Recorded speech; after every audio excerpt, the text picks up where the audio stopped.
আসসালামু আলাইকুম। সিএসটেক আইটি বাংলা টিউটোরিয়ালে সবাইকে স্বাগতম। 2026-এর নতুন নিয়মে মিউটেশন আপডেট আজকে করে দেখাবো। আমি দীর্ঘদিন থেকে ভিডিও নিয়ে আসতে পারিনি, এজন্য আমি আন্তরিকভাবে দুঃখিত। এখন থেকে নিয়মিত ভিডিও নিয়ে আসবো, যে কোনো বিষয়ে, যে কোনো টপিকে।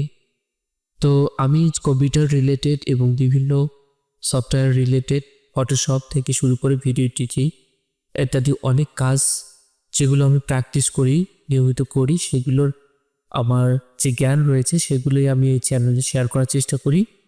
যদি আপনারা চ্যানেলটি সাবস্ক্রাইব করেন, অবশ্যই আপনাদের উপকারে আসবে। তো চলুন শুরু করা যাক আজকে মিউটেশন আবেদনটি। মিউটেশন বা খারিজ আবেদনের অনেকগুলো ভিডিও টিউটোরিয়াল এই চ্যানেলে রয়েছে, আপনারা চাইলে সেই ভিডিওগুলো দেখতে পারেন।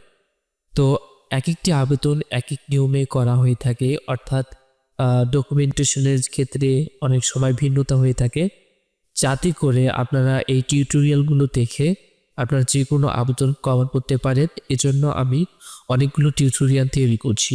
তো 2026-এ এই প্রথম আমি ভিডিও নিয়ে আসলাম। ভিডিওটি অবশ্যই আপনাদের ভালো লাগবে এবং এই সম্পর্কে আরও অনেকগুলো ভিডিও টিউটোরিয়াল দেওয়ার চেষ্টা করব। এর পরবর্তীতে আমি অন্যান্য ভিডিও নিয়ে আলোচনা করব। তো আজকে মিউটেশন আবেদনে আমরা শুরুতেই একটি রেজিস্ট্রেশন করে নিয়েছি এবং আমাদের সর্বপ্রথম একটি কোড ফি কিনতে হবে।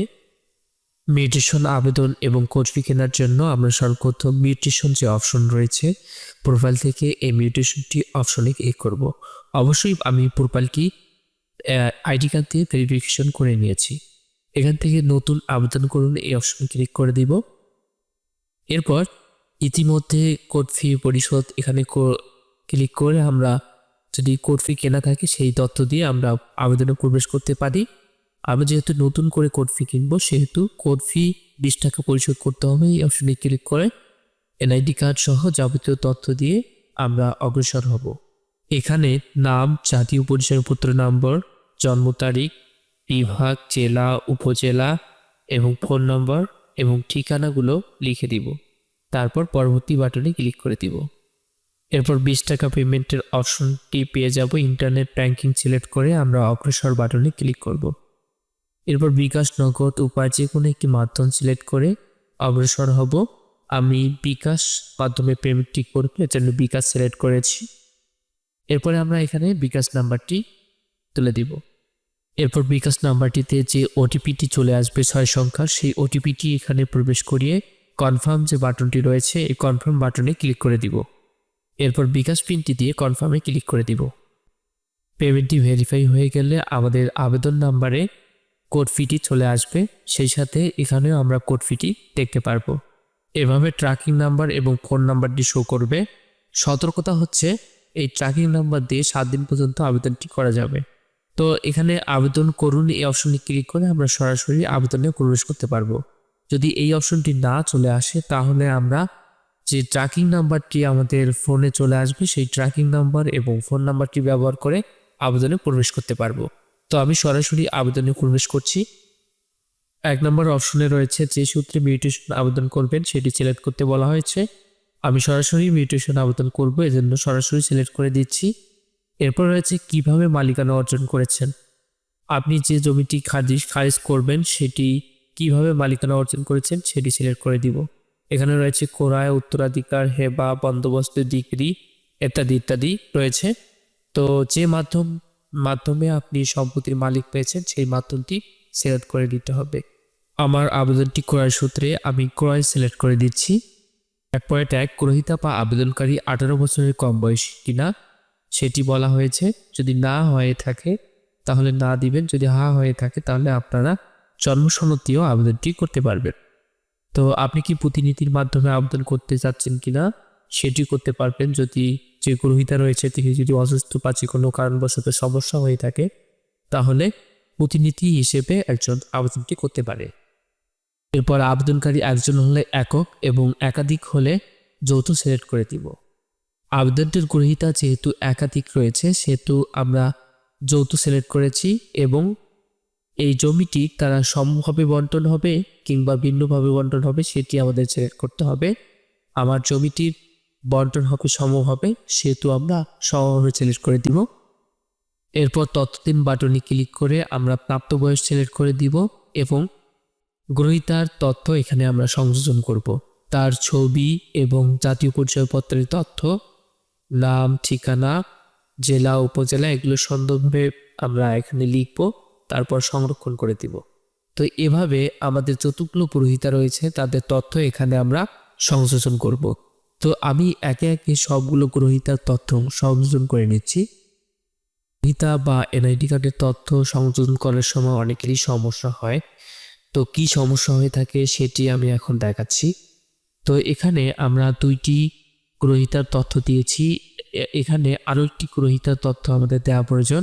এজন্য আরও গ্রহীতার তথ্য দিয়ে আসলে ক্লিক করে আমরা প্রাপ্তবয়স সিলেক্ট করে দিচ্ছি। এখানে আমরা একটি ছবি সংযোজন করব গ্রহীতার। তো তারপরে রয়েছে এখানে জাতীয় পরিচয়পত্র, জন্ম তারিখ, আবেদনকারীর নাম, পিতার নাম, মাতার নাম এগুলো আমরা সুন্দরভাবে লিখে দিব। এনআইডি নম্বর, নাম, ঠিকানা লেখা হয়ে গেলে আমরা সংরক্ষণ বাটনে ক্লিক করব। এখানে দেখতে পাচ্ছি এনআইডি কার্ডটি ভেরিফিকেশন হচ্ছে না, এনআইডি নম্বর সঠিক নয় দেখাচ্ছে। এই সমস্যাটি সমাধানের জন্য আমরা যে এনআইডি কার্ড নাম্বারটি দিয়েছি এই এনআইডি কার্ড নাম্বারের পূর্বে জন্ম সালটি বসিয়ে দিব। এখন সংরক্ষণ বাটনে ক্লিক করলে এনআইডি কার্ডটি ভেরিফিকেশন হয়ে যাবে। এনআইডি ভেরিফিকেশনের মাধ্যমে আমরা 4 জন গ্রহীতার তথ্য সংযোজন করেছি। সকল আবেদনকারী প্রতিটি তফসিল এই অপশনে আমরা টিকমার্কটি উঠিয়ে দিব। এরপর আমরা দলিলের তথ্য সংযোজন করব। দলিলের তথ্য সংযোজন করার জন্য সর্বপ্রথম দলিল নম্বর, এরপর হচ্ছে দলিলের তারিখ, যে তারিখে দলিলটি হয়েছিল, এরপর দলিলের মূল্য, দলিলটি কত দামে ক্রয় বিক্রয় হয়েছিল সেই মূল্যটি এখানে বসিয়ে দিব। এরপর রয়েছে দলিলের মোট পৃষ্ঠা, অর্থাৎ দলিলের পৃষ্ঠা কতটি সেটি আমরা উল্লেখ করে দিব। এরপর জেলা, উপজেলা আমরা ম্যানুয়ালি সিলেক্ট করে দিব। এরপর একটি দলিলের পিডিএফ সংযুক্ত করে দিব। যে দলিলটি আমরা এখানে সংযুক্ত করেছি তার পিডিএফটি সংযুক্ত করে দিতে হবে। এখানে একটি খেয়াল রাখতে হবে যে পিডিএফের সাইজ যেন 1.25 MB বেশি না হয়। তো আমরা যদি পিডিএফ করার সময় যদি এমবি বেশি হয়ে যায় সেই পিডিএফটাকে আমরা কম্প্রেস করে নেব, প্রেস করে নিয়ে এখানে বসিয়ে দিব। তো আমি পিডিএফটি সংযুক্ত করছি এবং অন্য তথ্যগুলো আমরা সংযুক্ত করে নিচ্ছি। আমার এই আবেদনটিতে একটি মাত্র দলিল রয়েছে। এরপর আমরা এই দলিল অনুযায়ী তফসিলটি সংযুক্ত করব।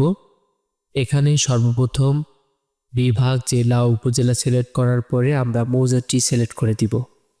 জমির যে মৌজাটি রয়েছে আমি আমার মৌজাটি সিলেক্ট করে দিচ্ছি। এরপর নিচে রয়েছে জমির তথ্য সংযুক্ত করুন। এই অপশন থেকে আমরা জমির তথ্য সংযুক্ত করতে পারবো। যদি একাধিক দলিল থাকে সেক্ষেত্রে আমরা দলিল সংযুক্ত করুন অপশন থেকে দলিল সংযুক্ত করে নেব।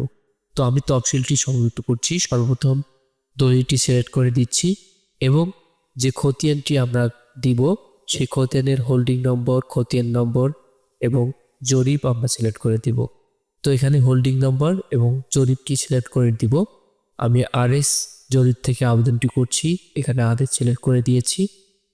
এরপর খতিয়ান এবং হোল্ডিং নাম্বারটি দেওয়ার পরে যাচাই করুন যে বাটনটি রয়েছে এই যাচাই করুন বাটনে একটি ক্লিক করে দিব। খতিয়ান দিয়ে আমরা হোল্ডিং নাম্বার বের করতে পারি, এজন্য ভূমি উন্নয়ন কর অপশনে চলে যাব। এরপর প্রতিনিধি পেমেন্ট যে অপশনটি রয়েছে এখানে আমরা ক্লিক করব। এরপর জমির জেলা, উপজেলা এগুলো সিলেক্ট করে দিব, মৌজাটি সিলেক্ট করে দিব। এরপর আমরা খতিয়ান নাম্বারটি দিয়ে অনুসন্ধান যে বাটনটি রয়েছে এই অনুসন্ধান বাটনে ক্লিক করে দিব। যদি আমরা অনুসন্ধান বাটনে ক্লিক করি তাহলে আমরা মৌজাটি পেয়ে যাব। এবার আমরা হোল্ডিং নাম্বারটি বসিয়ে যাচাইকরণ বাটনে ক্লিক করছি। এখানে জমির যে দাগ রয়েছে, খতিয়ান দাগ রয়েছে, দাগগুলো কিন্তু ভেরিফাই হয়ে চলে এসেছে। এই খতিয়ানের 2টি দাগ রয়েছে, 2টি দাগে আমরা পেয়ে গেছি। এখন যে দাগে আমাদের জমি আমরা খারিজ করব সেই দাগটি সিলেক্ট করে দিব। দাগটি সিলেক্ট করে দেওয়ার পর এখানে জমি ধরনটি অটোমেটিক সিলেক্ট হয়েছে এবং ব্যবহারের ধরন আমি সেমভাবে সিলেক্ট করে দিচ্ছি। এরপর জমির পরিমাণটি আমরা এখানে উল্লেখ করে দেব। আর জমির পরিমাণটি উল্লেখ করে দেব শতকের জায়গায় শতক এবং অধিকাংশ জায়গায় অধিকাংশ। এখানে 11 শতক 38 অধিকাংশ আমরা দিয়ে দিলাম। যদি আর দ্বিতীয় দাগে আরেকটি দাগে ছবি থাকে, তাহলে আমরা আরও দাগ অপশনে সংযুক্ত করুন এই অপশনটিতে ক্লিক করে নিচে চলে আসব। এরপর পরবর্তী দাগটি আমরা সিলেক্ট করে দিয়ে সেই দাগে ছবির পরিমাণটি উল্লেখ করব। আমি এর পরবর্তী দাগে দাগ দিব। এরপর আমরা জমিটির দাতার তথ্য সংযুক্ত করব। এজন্য দাতার তথ্য যুক্ত করুন এই অপশনে ক্লিক করে জমিটি দাতার নাম এখানে চলে এসেছে, আমরা অটোমেটিক এখানে সিলেক্ট করে দেব দাতার নাম। এরপর দাতার পিতার নাম, মাতার নাম এবং জেলা উপজেলাগুলো সিলেক্ট করে দিব এবং ঠিকানাটি লিখে দিব। এখানে জাতীয় পরিচয়পত্র কম্পালসারি নয়, আপনারা না দিলেও সমস্যা নেই, কিন্তু নিচে জমির পরিমাণটি আমরা উল্লেখ করে দেব। যতটুকু জমি খারিজ হচ্ছে সেই জমির পরিমাণটি আমরা নিচে উল্লেখ করে দিব। সব কিছু ঠিক থাকলে আবার সংরক্ষণ বাটনে ক্লিক করে তথ্যটি সংরক্ষণ করব। আমাদের যদি বায়া দলিল থাকে সেক্ষেত্রে আমরা বায়া দলিল সংযুক্ত করতে পারবো। এজন্য দাতার তথ্য দেওয়ার পরে এখানে একটি অপশন রয়েছে, দাতা এবং সর্বশেষ জরিপ বা রেকর্ডীয় মালিক কি একই। যদি আপনারা না সিলেক্ট করেন বা একই না হয় সেক্ষেত্রে আমাদের বায়া দলিল দেওয়ার অপশন চলে আসবে। আমাদের যদি একটি বায়া দলিল থাকে তাহলে এখানে এক লিখে দিব, আর যদি একাধিক বায়া দলিল থাকে সেক্ষেত্রে আমরা 2 বা 3 জয়টি থাকবে ওইটি লিখে দিয়ে বায়া দলিলগুলো সংযুক্ত করতে পারবো। তো আমার যেহেতু একটি বায়া দলিল রয়েছে সেহেতু এক লিখে দিয়েছি এবং বায়া দলিলের তথ্য আগের দলিলের মতোই আমরা সংযুক্ত করে দিব। এখানে ক্রেতা ও বিক্রেতার নাম এখানে আমরা লিখে দিব। এরপরে দলিলটির পিডিএফ সংযুক্ত করে সংরক্ষণ করে দিব। অতিরিক্ত কাগজপাতি থাকলে আমরা অন্যান্য সেকশনে অথবা কর্মী নকশা প্যান্টাগ্রাফে আমরা অন্যান্য যে কোনো কাগজপাতি এখানে সংযুক্ত করতে পারবো। যদি প্যান্টাগ্রাফ থাকে জমি তাহলে আমরা প্যান্টাগ্রাফ সংযুক্ত করব। আমি এখানে অন্যান্য এবং কর্মী নকশায় খতিয়ান এবং প্রত্যয়ন সম্বন্ধীয় তথ্য আমরা এখানে সংযুক্ত করে নিচ্ছি। তো সংযুক্ত হয়ে গেলে আমরা সংরক্ষণ এবং পরবর্তী বাটনে ক্লিক করে দিব। সব কিছু ঠিক থাকলে আমরা আবেদনটি দাখিল করে দেব। এখানে আবেদন দাখিল করার জন্য 50 টাকার একটি পেমেন্ট দিতে হয়। আপনারা চাইলে যে কোনো মাধ্যমে পেমেন্ট দিতে পারবেন। আমি বিকাশের মাধ্যমে পেমেন্টটি দিয়ে দিচ্ছি। পেমেন্টটি সফলভাবে সম্পূর্ণ হয়ে গেলে আমরা এখান থেকে পেমেন্ট রিসিপ্ট এবং আবেদনপত্রটি ডাউনলোড করতে পারবো। আমি এখান থেকে আবেদনপত্রটি এখন প্রিন্ট করব। তো আজকের ভিডিওটি এই পর্যন্তই। যদিও ভিডিওতে অনেক কিছু বিষয় মিসিং রয়েছে, তবে পরবর্তীতে আমি চেষ্টা করব আরও সুন্দরভাবে উপস্থাপন করার। ধন্যবাদ।